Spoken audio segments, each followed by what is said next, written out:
આપણા ગુજરાતના 66માં સ્થાપના દિવસ અવસરે મારી અને મારા મંત્રીમંડળની સૌ ગુજરાતીઓને ખૂબ ખૂબ શુભેચ્છાઓ પાઠવું છું.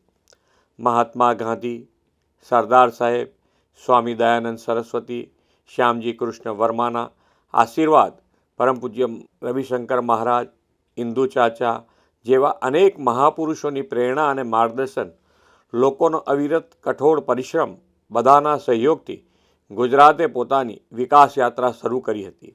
આજે એ સૌના ઋણ સ્વીકાર કરવાનો અવસર છે.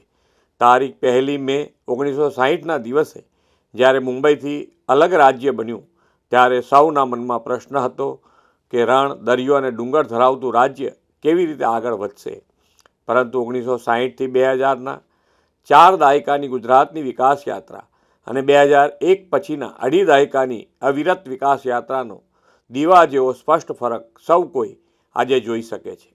ગુજરાત આજે વિકાસની એવી ઊંચાઈ પર છે કે વિશ્વ આખું ગુજરાત તરફ આકર્ષાયું છે.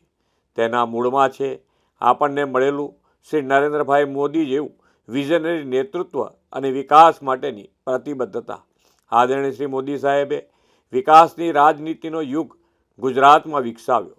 ગુજરાત તેમની પ્રેરણાથી આજે દેશના વિકાસનું રોલ મોડેલ